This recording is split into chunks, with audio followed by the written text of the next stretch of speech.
हाँ जी दोस्तों, कैसे हो आप सभी लोग? उम्मीद करता हूँ सभी बहुत बढ़िया होगे और पढ़ाई भी ना एक नंबर चल रही होगी। आज ना बिना किसी वेस्ट ऑफ टाइम के शुरू करते हैं ऐसा टॉपिक ना जो शायद तुम एग्जाम में छोड़ के चले जाओ अगर तुमने ढंग से नहीं सुना तो।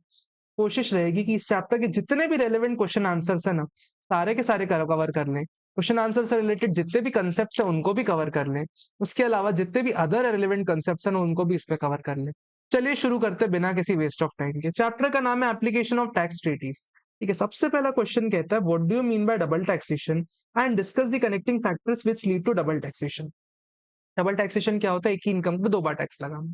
एक ही इनकम पे दो बार टैक्स लगाना, मेरे साथ बोलो, एक ही इनकम पे दो बार टैक्स लगाना, this is double taxation. Double taxation के कनेक्टेड फीचर्स कौन कौन से होते हैं, कनेक्टेड फैक्टर्स कौन कौन से होते हैं, इसको ध्यान से समझते हैं। दो टाइप के डबल टैक्सेशन हो सकते हैं, एक होता है जोरिस्डिक्शनल डबल टैक्सेशन और एक होता है इकोनॉमिक डबल टैक्सेशन। अच्छा, जोरिस्डिक्शनल डबल टैक्सेशन समझने से पहले ना अपने को दो चीजों में डिफरेंस समझना पड़ेगा। एक होता है बिजनेस विथ कंट्री, एक होता है बिजनेस इन कंट्री। हम विथ कंट्री की बात ही नहीं करेंगे। विथ कंट्री क्या होता है? आप इंडिया में बैठे हो, यूएसए में चीकू एक्सपोर्ट कर रहे हो, this is business with USA, तो इसको हम यहाँ पे कवर नहीं करेंगे। हम कवर करेंगे business in country. Business in country क्या होता है? बिजनेस इन कंट्री होता है कि आपने यूएसए में एक ऑफिस डाला, फिर वहां पे बैठ के ना आप चीकू बेच रहे हो, ले लो ले लो चीकू ले लो चीकू ले लो करके आप चीकू बेच रहे हो ना, तो this is business in country. इसका आपको ध्यान देके चलना पड़ेगा जब भी डबल टैक्सेशन बात करेंगे, बिजनेस इन कंट्री की बात करेंगे। तो टैक्स करने के ना दो तरीके होते हैं, एक होता है सोर्स रूल और एक होता है रेसिडेंस रूल। तुमने यूएसए में दुकान डाल के चीकू बेच रहे हो, ठीक है, तो यूएसए वाला बोलेगा कि नहीं, तुमने यूएसए से इनकम कमाई तो तुम यूएसए में टैक्स भरो as per source rule. India वाला बोलेगा तुम इंडियन रेसिडेंट हो तो as per residential rule India में भी टैक्स भरो। तो क्या तुम चीकू की एक ही इनकम दो बार टैक्स नहीं हो रही है? एक ही इनकम दो बार टैक्स हो रही है। This is we called jurisdictional double taxation. And दूसरी होती है economic double taxation. For example, तुमको फेसबुक से ना 100 करोड़ का डिविडेंड मिला और यूएसए में डिविडेंड टैक्स चलता है, डिविडेंड डिस्ट्रीब्यूशन टैक्स चलता है, 10% डिविडेंड डिस्ट्रीब्यूशन टैक्स काट के 90 करोड़ उन्होंने इंडिया में रेमिट कर दिया। तो 90 करोड़ पे तुमको क्या है, इंडिया में टैक्स भरना पड़ा इनकम पे। फॉर एग्जांपल 9 करोड़ का टैक्स बचा, 9 करोड़ का टैक्स भरा तो 81 करोड़ इंडिया के हाथ में मिल रहा है। यानी एक ही डिविडेंड ना दो अलग अलग हाथों में टैक्स हो रहा है, एक ही डिविडेंड दो अलग अलग हाथों में टैक्स हो रहा है। This is what we called economic double taxation. तो यहाँ पे मैंने पढ़ लिया कनेक्टिंग फैक्टर्स कौन कौन से होते हैं, जुरिस्डिक्शनल और इकोनॉमिक। बड़ी आसानी से हमारा पहला क्वेश्चन कंप्लीट हो गया। क्या तुम मेरे साथ हो? अगर साथ हो ना, इस वीडियो को लाइक करो, बहुत मेहनत लगी इस वीडियो को लाने में, ठीक है, इसको लाइक कर दो, कमेंट करके बताओ कैसा जा रहा है। आगे शुरू करते हैं।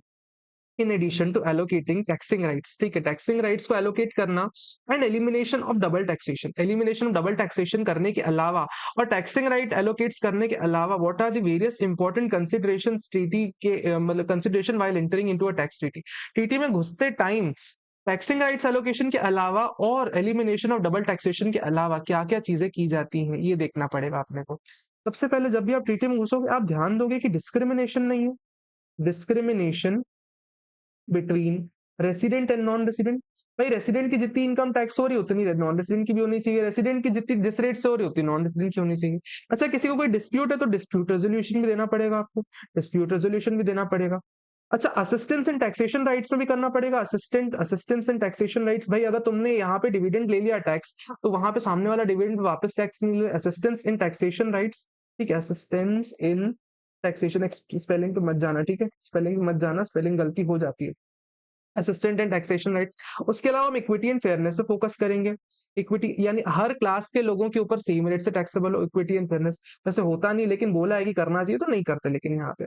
उसके अलावा कहते हैं न्यूट्रलिटी पे फोकस करेंगे हम, न्यूट्रलिटी पे फोकस करना है अपने को। न्यूट्रलिटी किसमें? एक एक्सपोर्ट न्यूट्रलिटी, एक होता है इम्पोर्ट न्यूट्रलिटी। हम किसी भी देश में एक्सपोर्ट करें ना, सब देशों के नियम ऐसे होने चाहिए कि एक्सपोर्ट सभी देश को बढ़ावा मिले। और इम्पोर्ट न्यूट्रलिटी, आप किसी भी देश से इंपोर्ट करो, आप इंडिफरेंट रहो, आप यूएसए से मंगाते हो, आप थाईलैंड से मंगाते हो, आप रशिया से मंगाते हो, सब जगह से आपको इंपोर्ट में ना न्यूट्रलिटी मिलनी चाहिए। This is what we call neutrality. और लास्ट चीज हमको करनी पड़ेगी वो है बढ़ावा दो, promotion of trade practices, promotion of practices, trade practices. तो किसी भी ना ट्रीटी में एंटर करने से पहले ना allocation of taxing rights and double taxation के अलावा इन चीजों का ध्यान देना पड़ेगा कि discrimination of non resident and resident नहीं होना चाहिए।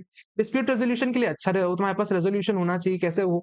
Assistance in tax collection rights, इसमें भी आपको देना पड़ेगा। उसके अलावा इक्विटी एंड फेयरनेस होना चाहिए, न्यूट्रलिटी होनी चाहिए एक्सपोर्ट इंपोर्ट के बीच में, एक्सपोर्ट और इंपोर्ट के बीच में न्यूट्रलिटी होनी चाहिए हर कंट्री में। उसके अलावा प्रमोशन ऑफ ट्रेड करना पड़ेगा, आपको इस चीज का ध्यान देना पड़ेगा। ये 6 चीजें हमारा सेकंड आंसर बन जाती हैं। इसको एक बार वापस देखो 10 सेकंड में, ये आंसर याद होना चाहिए, कई बार पूछा गया है। ठीक हो गई इतनी बात। What are the general rules of Vienna Convention of laws and treaties? Vienna Convention of laws and treaties में जनरल रूल कौन कौन से? जनरल रूल ना मेजरली तीन ही है। सबसे पहले ना गुड फेथ में पढ़ोगे, गुड फेथ में पढ़ोगे, गुड फेथ में पढ़ोगे, मेरे साथ बोलो, गुड फेथ में पढ़ोगे, नहीं तो भूल जाओगे, ठीक है? गुड फेथ में तुमको पढ़ना है। सेकेंड चीज ना, जो भी एग्रीमेंट एंटर किए गए थे ना साथ में, एग्रीमेंट एग्रीमेंट एंटर किए गए थे या इंस्ट्रूमेंट्स पे साइन किया गया था, उसका रेफरेंस लोगे आप तो, ठीक है? रेफरेंस लोगे। कोई सब्सिक्वेंट एग्रीमेंट है ना, सब्सिक्वेंट एग्रीमेंट या फिर इंस्ट्रूमेंट, उसका भी सहारा लोगे आप। अगर कोई इंटरनेशनल ना, कोई अगर इंटरनेशनल इंटरनेशनल कोई ऐसा एग्रीमेंट हुआ है, इंटरनेशनल कोई केस हुआ है, तो आप उसका रेफरेंस लोगे। उसके अलावा चौथी चीज कहता है आप प्रियम्बल का सहारा लोगे, प्रियम्बल एंड एनेक्जर का सहारा लोगे। प्रियम्बल क्या होता है आगे 5-10 1-2 मिनट बाद वापस पढ़ेंगे। प्रियम्बल और एनेक्जर्स का सहारा लोगे। उसके अलावा कहता है कि अगर कोई स्पेशल मीनिंग कोई असाइंड है तो स्पेशल मीनिंग का भी आप ढंग से मतलब निकालोगे। उसके बाद ही आप किसी भी ट्रीटी का इंटरप्रिटेशन निकालोगे as per Vienna Convention of laws and treaties. क्या इतनी बात आपको समझ में आती है? बिल्कुल सर, समझ में आती है। चौथी चीज कहता है what are the extrinsic aid to interpret any tax treaty. Extrinsic aid क्या होता है? बाहरी एड कौन कौन से देने चाहिए, कौन कौन से बाहरी ट्रेड्स आपके ऊपर अवेलेबल हैं ताकि आप ट्रीटी को इंटरप्रेट कर सको। इंटरनल एड्स क्या क्या होते हैं? आप उसको रेगुलरली रीड करोगे, बेयरली रीड करोगे तो आपको इंटरनल एड्स मिल जाएंगे। एक्सट्रिंसिक एड क्या क्या होते हैं? सबसे पहले एक्सट्रिंसिक एड होता है ना इंटरनेशनल आर्टिकल्स। अच्छा, अगर किसी और देश में same to same case law हुआ है जिसका आप अभी इंटरप्रिटेशन निकालने की कोशिश कर रहे हो, तो आप उसको रीड करोगे। सेकंड चीज कहता है ना प्रियम्बल पढ़ो, प्रियम्बल पढ़ो, प्रियम्बल प्रियम्बल। प्रियम्बल क्या होता है? जैसे इंडिया के कॉन्स्टिट्यूशन का प्रियम्बल है, वी सॉवरीन स्टेट ऑफ इंडिया, ऐसे करते करते प्रियम्बल दिया हुआ है ना। ऐसा हर ट्रीटी का भी एक प्रियम्बल होता है। आपको उस प्रियम्बल को पढ़ना है और उसमें क्या मीनिंग निकल रहा है उसके बेसिस पे इंटरप्रिटेशन निकालना है। तीसरी चीज हम पढ़ेंगे प्रोटोकॉल। प्रोटोकॉल आपको पढ़ के चलना है, प्रोटोकॉल पढ़ना है। प्रोटोकॉल क्या होता है? हर ट्रीटी के एंड में ना एक एनेक्जर लगाया जाता है, एक एनेक्जर लगाया जाता है जिसमें ना कई सारी डेफिनेशंस दी जाती है, कई सारी ऐसी ऐसी चीजें दी जाती है जो शायद एम्बिगुअस हो सकती हैं या फिर जहां पे अपने को इंटरप्रिटेशन में दिक्कत आती है। तो आपको जब भी टीटी का इंटरप्रिटेशन करना है उसको प्रोटोकॉल को साथ में रख के पढ़ना है, ठीक है? प्रोटोकॉल को भी साथ में लेके चलना है तो आपका इंटरप्रिटेशन बेहतर निकलेगा। उसके अलावा आप और क्या क्या पढ़ोगे? आप म्यूचुअल एग्रीमेंट प्रोसीजर पढ़ोगे, mutual agreement procedure, mutual agreement procedure करोगे। कभी भी ना अगर कोई दो देश साथ में बैठ के डिस्कस कर रहे हैं कि इसका ऐसे ऐसे टैक्सेशन होगा, तो जो भी म्यूचुअल एग्रीमेंट प्रोसीजर है ना, उस म्यूचुअल एग्रीमेंट प्रोसीजर को भी आप पढ़ोगे ताकि आप बेहतर इंटरप्रिटेशन निकाल पाओ।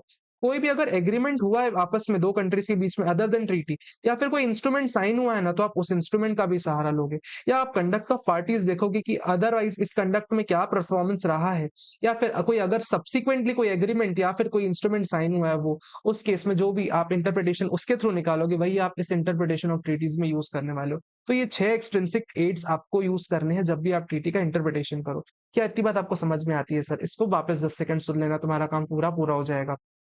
फिर कहता है एक लास्ट इंपॉर्टेंट क्वेश्चन, इस क्वेश्चन को एक बार थोड़ा सा लिख के डायग्राम बनाते हैं। कहता है matrix of country X, X country 26% hold करती है 26% of controlling interest in Pilu limited Indian, ठीक है? इंडियन कंट्री में होल्ड करती है। Pilu limited declare dividend of 50 lakh rupees during previous year 2000। Dividend declare किया 50 लाख का, फॉर द टाइम बिंग मान लो कि सिर्फ पीलू को दिया है 50 लाख रुपए का। कहता है हाँ 50 लाख का डिविडेंड दिया। DTA between India and country x which came into force on 1 January 2018 provides for taxation of dividend at the rate 15%। इसको 15% से एट द रेट टैक्सेबल होगा। ठीक हो गई इतनी बात, कोई दिक्कत नहीं। देयर आफ्टर इंडिया एंटर डीडीडबल with country Y, Y country, Y एक अलग कंट्री है, ठीक है? वाई कंट्री में एक डीडीडबल में घुसे, कब कब घुसे? 15/5/2018 को। कहता है with country India and Y provides for concessional tax rate and 10%। कहता है इसमें जो डिविडेंड टैक्सेबिलिटी है ना, ये 10% से होगी, ऊपर वाली 15% से, यहाँ 10% से टैक्सेबिलिटी होगी। कहता है country X is OECD member, country X OECD की मेंबर है, ठीक है? उसके अलावा country Y is also OECD member. Oh my God, country Y भी ओईसीडी मेंबर है। कहता है mister Jack CFO of matrix limited seeks your opinion on whether the concessional tax rates provided in डीटीडबलए between India and country Y can be availed between X, so there are any further conditions satisfied in this regard. You may assume that protocol annexed to India's DTAA with all OECD members countries contain the relevant proprietary clause. Would your answer change if Y became OECD member only in after year? ठीक हो गई इतनी बात। इस question को एक बार वापस से रीड करूंगा तुम्हारे सामने, फिर समझते हैं कि क्या सेंस निकल रहा है इसका। कंट्री एक्स में एक कंट्री एक्स में का एक एंटिटी है, उसका 26% स्टेक इंडिया में है, ठीक है, इंडिया ने डिविडेंड दिया, इंडिया में डिविडेंड, इंडिया के ट्रीटी के अकॉर्डिंग डिविडेंड 15% टैक्सेबल होगा। सेम टू सेम क्लॉज किसी और कंट्री वाई के साथ है ना, जो कहता है कि 10% से टैक्सेबल होगा। दोनों ओईसीडी के मेंबर्स हैं, दोनों के बीच में पैरिटी क्लॉज है, तो बताओ क्या कंट्री एक्स में 10% से टैक्सेबिलिटी का क्लॉज अप्लाई होगा? इसमें एक चीज रहती है कि अगर ओईसीडी के मेंबर बनने के बाद दोनों ट्रीटीज एंटर हुई है ना, तो फिर आपको एक्स को भी देना पड़ेगा 10% का बेनिफिट। इसमें कह रहा है कि सिंस 2017 से ही दोनों ओईसीडी के मेंबर्स है ना, 2017 से ही दोनों ओईसीडी के मेंबर्स है ना, तो उस केस में आपको दोनों को देना पड़ जाएगा, दोनों को देना पड़ जाएगा। इसका आंसर एक बार देख लेते हैं, आंसर देखेंगे तो बेहतर समझ में आएगा आपको प्रेजेंट कैसे करना है। इसमें 4 कंडीशंस कहता है, अगर 4 कंडीशंस फुलफिल हो रही है ना, तो आपको एक्स को भी 10% का बेनिफिट देना पड़ेगा। सबसे पहला कहता है second treaty is entered after signing into force the treaty between India and the first state। क्या सेकेंड ट्रीटी फर्स्ट ट्रीटी के बाद हुई है? जी हाँ, वाई में ट्रीटी एक्स के बाद ही हुई है, ठीक है, कोई दिक्कत वाली बात नहीं। अच्छा, अगर वाई में पहले 10% की गई होती और एक्स में 15% की गई होती बाद में, तो फिर क्या ये क्लॉज लगता मोस्ट फेवर्ड क्लॉज वाला? नहीं लगता, क्योंकि 15% वाली बाद में, 10% वाली बाद में की गई, तो आपको पहले वाले को भी 10% देना पड़ेगा।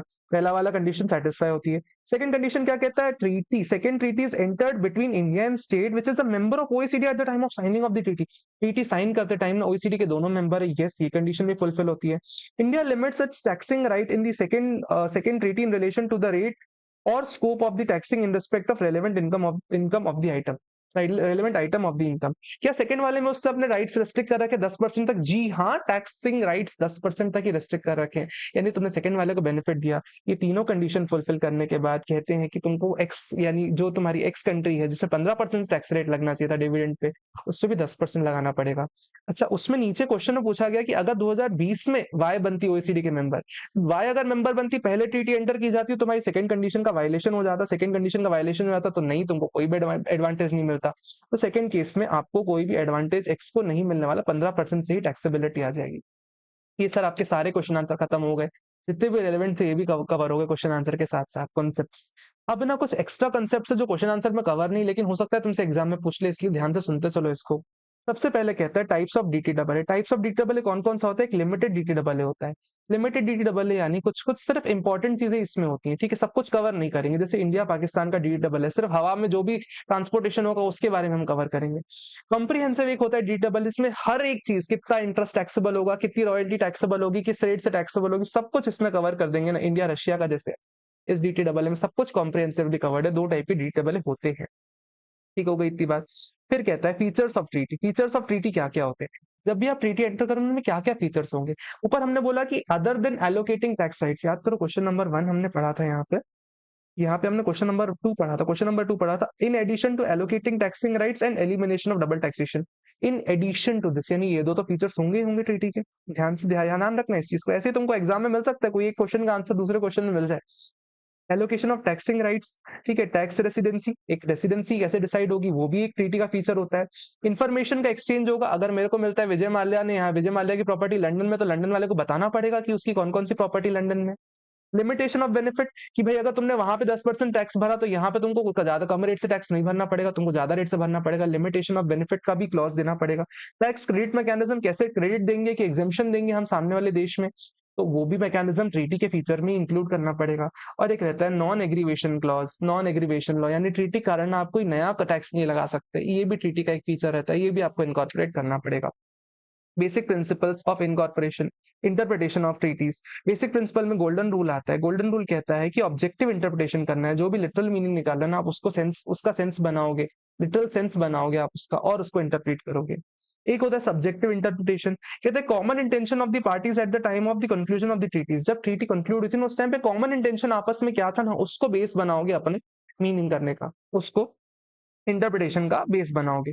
प्रिंसिपल ऑफ इफेक्टिवनेस, ट्रीटी ना कभी भी वॉइड नहीं होनी चाहिए आपकी इंटरप्रिटेशन कारण, कभी भी ट्रीटी वॉइड नहीं हो जाए ऐसा आपको इंटरप्रिटेशन निकालना है। प्रिंसिपल ऑफ कंटेम्परेनिया एक्सपोजिटो, कंटेम्परेनिया एक्सपोजिटो, कंटेम्परेनिया एक्सपोजिटो, मेरे साथ ऐसे बोलो ताकि याद रहे, नहीं तो भूल जाओगे। Taking the meaning eight the time of conclusion of the treaty, जब ट्रीटी कंक्लूड हुई थी ना, उस टाइम पे जो मीनिंग निकाला गया था ना, उस टाइम का मीनिंग आप पकड़ोगे। हो सकता है उस जमाने में अशर्फियां चलती हो, तो अगर आज की डेट में अशर्फियां लिखा है तो इसका मतलब ये आज की डेट में करेंसी यानी रुपीस का मतलब निकल रहा है वो। तो जिस टाइम का है उस टाइम का सेंस निकालना है और उसको प्रेजेंट डे में अप्लाई करना है। ठीक हो गई इतनी बात। लिबरल कंस्ट्रक्शन भाई तुम बिल्कुल शाब्दिक अर्थ पे नहीं बैठ जाओगे, ठीक है, हो सकता है उसका कोई डीप मीनिंग हो, उसको थोड़ा लिबरली आपको इंटरप्रेट करना है। ट्रीटी एज अ होल, भाई पूरी ट्रीटी पढ़ लेना, आधी अधूरी ट्रीटी पढ़ने में इंफॉर्मेशन कंप्लीट नहीं मिलेगी तुमको। उसके अलावा कहता है रीजनेबल एंड कंसिस्टेंसी, ध्यान देना कि जो भी तुम मीनिंग निकाल रहे हो ना वो रीजनेबल होना चाहिए। ठीक हो गई इतनी बात। इसके अलावा एक basic rule of interpretation of Vienna Convention of law of treaty में है पैक्टा sunt servanda। पैक्टा sunt servanda, this is what means treaty shall be interpreted in good faith. इसको ध्यान रखना, ये वर्ड इंपॉर्टेंट है, पैक्टा सर्वांडा, पैक्टा sunt servanda। इसका मतलब है कि आपको ट्रीटी गुड फेथ में इंटरप्रेट करनी है। ठीक है, इतने में आपका ना टैक्स ट्रीटीज पूरा चैप्टर कवर हो जाएगा। अच्छे से करना, ऑल द वेरी बेस्ट, मुझे भरोसा है कि तुम इसको अच्छे से करके आ जाओगे। तक के लिए एंजॉय स्टडी।